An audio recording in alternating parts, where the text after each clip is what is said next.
Bismillahirrahmanirrahim. Assalamualaikum warahmatullahi wabarakatuh. Bagaimana teman-teman kabar hari ini? Apakah semuanya baik? Oke, semoga kita sehat dan tetap semangat dalam belajar. Sebelum kita memulai materi hari ini, saya ingin bertanya mengenai apakah kalian pernah melihat postingan di media sosial yang bunyinya seperti ini. Modal 1 juta, untung bisa mendapatkan 10 juta dalam 1 minggu.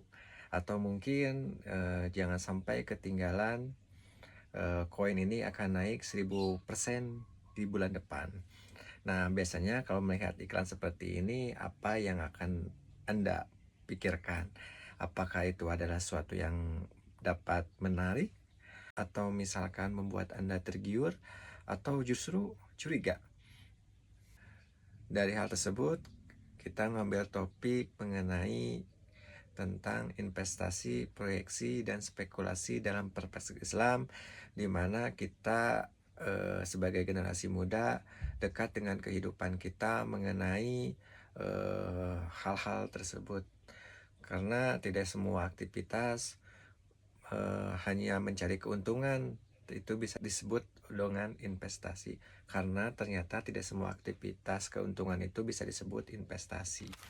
Target pembelajaran pada materi hari ini bahwa mahasiswa dapat membedakan investasi halal dan proyeksi, kemudian bisa mengidentifikasi bisnis secara rasional.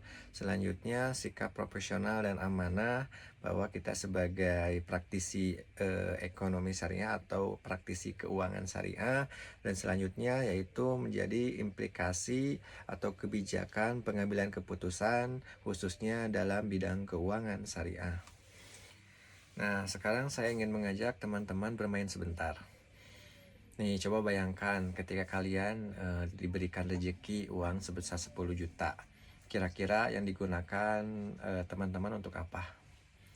Apakah itu digunakan untuk menabung, atau misalkan diberikan emas, atau dibuat usaha kecil, atau kita membeli saham syariah, atau juga bisa membeli aset yang sedang viral karena banyak influencer atau seleb media sosial selalu memberikan statement bahwa keuntungan bisa bernaik berlipat-lipat. Nah, coba pikirkan sama teman-teman secara sejenak sebelum kita mulai materi hari ini. Karena dimana pilihan kita hari ini akan menentukan kondisi keuangan kita di masa depan. Nah, teman-teman, sebelum teman-teman menjawab pertanyaan yang tadi saya utarakan, alangkah baiknya kita untuk mengetahui dulu apa itu investasi, apa itu spekulasi, dan apa itu proyeksi. Nah, di sini ada investasi. Nah, investasi dalam perspektif ekonomi Islam yaitu bukan sekedar investasi sebagai menunda konsumsi, melainkan aktivitas produktif yang mendorong sirkulasi harta di masyarakat. Jadi kemudian motivasi utama berinvestasi adalah untuk mencapai keberkahan ekonomi secara falah dan menjaga agar harta tidak hanya berputar di antara orang-orang kaya saja, sebagaimana dalam Quran surat Al-Hasyr ayat 7. Jadi kita bisa ambil kesimpulan bahwa ekonomi Islam itu bukan sekedar mencari keuntungan, tapi adalah suatu aktivitas produktif yang artinya kita memiliki uang untuk digunakan kegiatan yang menghasilkan manfaat. Misalnya seperti membuka usaha, membeli saham syariah, membeli suku, atau investasi emas. Karena Islam mengajarkan bahwa harta tidak boleh hanya disimpan atau berputar pada kelompok tertentu saja. Karena investasi yang baik harus mampu memberikan manfaat bagi diri sendiri sekaligus masyarakat. Jadi tujuan investasi dalam Islam bukan hanya profit, tetapi juga keberkahan, begitu teman-teman. Nah, sekarang teman-teman mengetahui tidak apa itu spekulasi? Itu masih awam ya, masih kurang familiar mengenai apa itu spekulasi. Secara sederhana, spekulasi adalah mengambil keputusan yang hanya berdasarkan tebak-tebakan atau harapan atau keberuntungan. Contohnya seperti seseorang membeli aset karena katanya akan naik. Katanya si influencer mengatakan itu akan naik secara singkat atau mendapatkan keuntungan yang cukup signifikan. Terus ada juga yang bilang, teman saya bilang untung loh, cepat untungnya loh. Nah, terus semua orang juga beli. Nah, jadi banyak orang misalkan ketika tren saat ini koin digital kan, itu ketika banyak orang yang membeli, kita ikut-ikutan membeli tanpa adanya pemikiran. Jadi secara spontan karena banyak orang yang membeli. Nah, keputusan seperti ini bukan berdasarkan analisis tetapi berdasarkan harapan dan keberuntungan. Inilah yang disebutkan sebagai spekulasi. Apa spekulasi itu? Yang menebak-nebak jelas ya. Ketika kita bertransaksi menebak-nebak atau hanya mengira-ngira, itu masuknya kepada unsur maisir. Nah, unsur maisir itu sudah jelas itu dilarang dalam keuangan syariah atau prinsip-prinsip syariah. Kenapa demikian? Karena ada beberapa bahaya. Yang pertama yaitu zero sum game, di mana keuntungan satu pihak merupakan kerugian mutlak bagi pihak lain tanpa adanya transaksi underlying yang jelas. Yang kedua, adanya dampak sosial, di mana spekulasi berlebihan dapat memicu gelembung ekonomi dan ketidakstabilan pasar yang merugikan masyarakat luas. Terus ketiga yaitu ketergantungan pada nasib. Jadi ketika tidak didasarkan pada analisis fundamental atau teknis atau mekanisme yang kuat, melainkan pada insting atau tebak-tebakan saja yang melibatkan secara emosional bahwa itu akan mendapatkan keuntungan atau misalkan tren pada masa ini, itu akan menjadikan ketergantungan pada keadaan kita. Yang selanjutnya yaitu jelas itu adalah larangan syariah karena bertentangan dengan prinsip keadilan dan dilarang keras karena mengandung unsur perjudian. Itu teman-teman. Kenapa sih spekulasi itu berlebihan? Karena ada beberapa dampak negatif. Pertama ya tadi, orang yang menjadi malas melakukan analisis. Terus kedua, keputusan yang didasarkan emosi. Yang ketiga, berpotensi menyebabkan kerugian besar. Dan yang paling penting, spekulasi sering mendekati unsur maisir atau perjudian, padahal Islam sangat menekankan keadilan dan transaksi yang jelas. Karena itu kita harus berhati-hati ketika ada tawaran keuntungan besar dalam waktu yang singkat. Biasanya semakin tinggi janji keuntungan, semakin tinggi juga resikonya.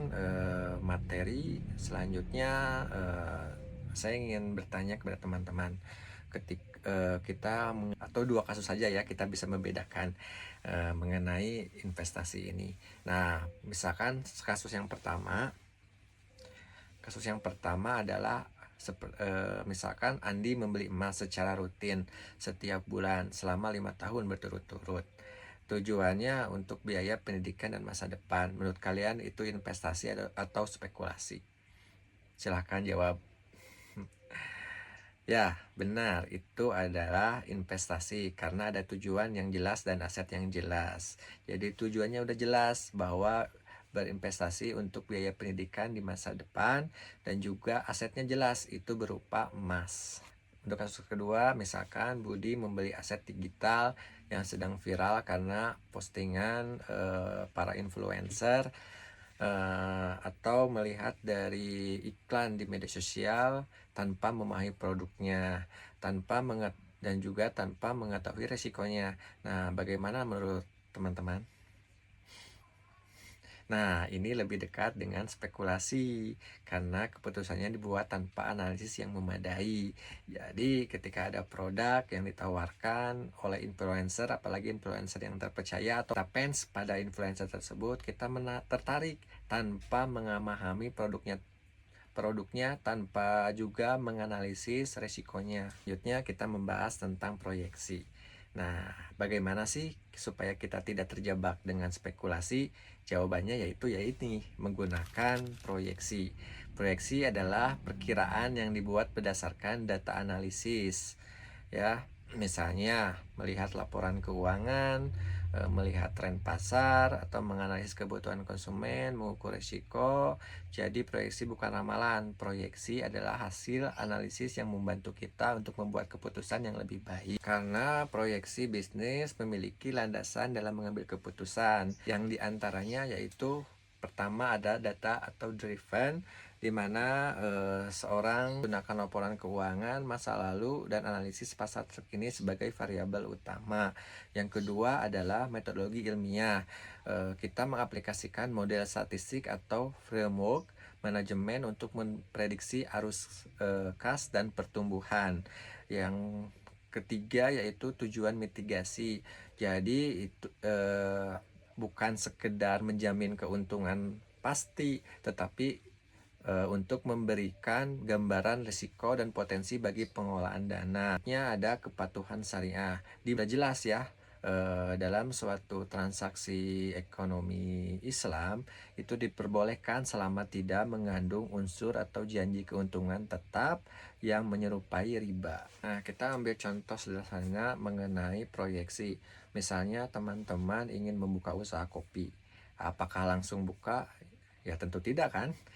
Biasanya kita akan bertanya berapa modal yang dibutuhkan ya, terus berapa biaya operasional, terus berapa target penjualan, dan terakhir berapa keuntungan yang mungkin diperoleh. Nah, proses memperkirakan kondisi masa depan berdasarkan data itulah yang disebut proyeksi, dan itu sangat dianjurkan dalam Islam. Nah, ketika tadi kita mengenal apa itu investasi, apa itu spekulasi, dan apa itu proyeksi. Nah, perbandingan investasi, spekulasi, dan proyeksi dari dimensi landasan utamanya. Investasi itu lebih ke analisis fundamental dan sektorial. Spekulasi lebih mengutamakan keberuntungan, tebak-tebakan atau insting, sedangkan proyeksi lebih menganalisis data dan tren historis di masa lalu atau masa lampau. Di dimensi orientasi, bahwa investasi itu suatu investasi jangka panjang dan memiliki nilai tambah. Spekulasi jangka pendek dan hanya sesaat karena tanpa adanya analisis. Selanjutnya itu ya proyeksi, yaitu memiliki perencanaan dan mitigasi untuk mengurangi resiko.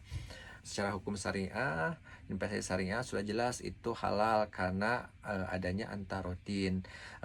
Spekulasi itu haram karena adanya unsur maisir atau perjudian. Sedangkan proyeksi yaitu mubah dan diperlukan dan dianjurkan menurut agama Islam karena mengurangi resiko. Terus dimensi dasar risiko sudah jelas, investasi syariah yaitu risk profit sharing, sedangkan spekulasi yaitu transfer risiko karena adanya unsur judi, sedangkan proyeksi yaitu memiliki manajemen risiko yang dapat mengurangi risiko. Dan terakhir yaitu hasil yang diharapkan ketika kita berinvestasi, adanya dividen atau bagi hasil, sedangkan spekulasi yaitu capital gain spekulatif, sedangkan di sisi proyeksi yaitu estimasi kinerja. Jadi dari perbandingan tiga tadi kita bisa membantu mengambil keputusan, karena di sana kalau investasi itu seperti kita analogikan saja, kalau misalkan investasi itu seperti berlayar menggunakan peta, sedangkan spekulasi itu seperti berlayar tanpa mengetahui arah tujuan. Jadi jelas perbedaannya ya. Nah, di sini ada kriteria investasi halal dan investasi haram. Nah, itu ada dua ya, yaitu secara objek dan secara mekanisme. Objek tidak boleh melibatkan miras, perjudian, atau jasa keuangan yang memiliki unsur riba. Sedangkan mekanismenya yaitu transaksi harus terbebas dari goror atau ketidakjelasan dan maisir, yaitu spekulasi. Jadi 2024 menekankan para Dewan Pengawas Syariah atau DPS dalam memastikan produk investasi seperti suku atau saham syariah tetap berada dalam koridor syariah melalui proses screening yang ketat. Jadi teman-teman nih kalau misalkan ingin belajar berinvestasi atau misalkan ingin bermain di pasar modal syariah, itu kita sudah dipermudah oleh Dewan Pengawas Syariah, di mana di sana ada namanya pasar modal syariah, di mana perusahaan yang ingin bergabung kepada pasar modal syariah itu melalui tahap screening awal, analisis syariah, keputusan syariah, dan keputusan investasi. Jadi mempermudah kita ketika kita ingin berinvestasi objek atau mekanisme transaksi yang halal. Sudah ada tempat untuk kita bermain pasar modal syariah. Kita tinggal menganalisis perusahaan tersebut dari segi kinerja keuangannya, dari produknya, dan lain-lain untuk mengurangi resiko yang tinggi. Jadi di materi hari ini kita belajar bahwa tidak semua aktivitas mencari keuntungan dapat disebut investasi.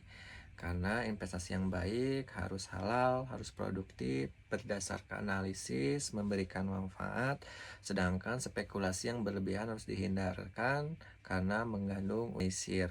Sebagai generasi muda dan calon praktisi keuangan syariah, kita harus menjadikan investasi yang cerdas, secara kritis, dan tetap berpegang pada prinsip syariah.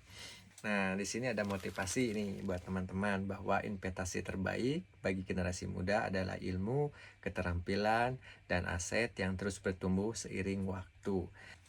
Sampai sini ada yang ditanyakan? Kalau tidak, saya akan memberikan suatu tugas kepada teman-teman untuk lebih mengetahui apa itu investasi syariah.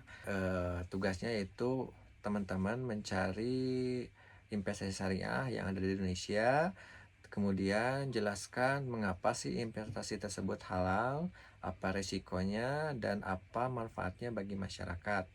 Nah, itu mungkin terima kasih atas perhatian teman-teman untuk materi hari ini. Sampai bertemu pada perkuliahan berikutnya. Wassalamualaikum warahmatullahi wabarakatuh.